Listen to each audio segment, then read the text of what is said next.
Għal ħafna persuni li nħakmu mill-vizzju ta' droga, il-komunità Santa Marija hija l-oażi fid-deżert li toffrilhom tama.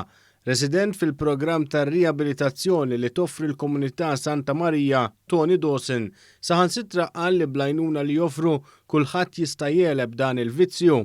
Dawson irrakkonta li kien ilu juża sustanzi mindu kellu 13-il sena u ma' żmien dan għal sustanzi aktar qawwija bħall-eroina u l-kokaina.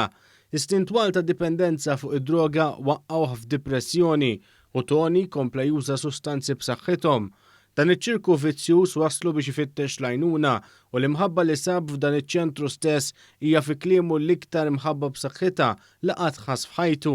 Iċ-ċentru ta' riabilitazzjoni joffri kura għal vizzju ta' droga b'diversi modi, fosthom sessjonijiet ta' terapija ma' grupp u anke individwalment.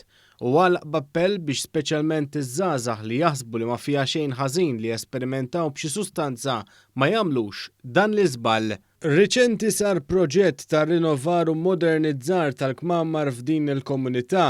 L-akbar investiment sar propju għal fażi aħħarija tal-programm ta' riabilitazzjoni fejn poġġiet Amara, Kċina u ġim ġdid fost l-oħrajn.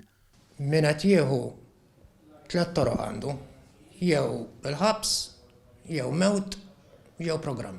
Waħda minn dawk it-tlieta. Vuol-diri almenu programm tista' tażlu inti. Fimt?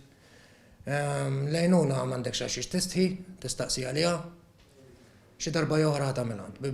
Might as well taqbad u tibda. Fimt? Mhux easy, għal ħadd mi easy. Imma once li tibda mbagħad fl-aħħar mill-aħħar tkun worth it. Fimt? Mirakli ma jsirux, mhix faċli xejn. Imma blejnuna li hawn illum kulħadd kapaċi jagħmilha, minn vera jrid jagħmilha tista' tagħmilha llum.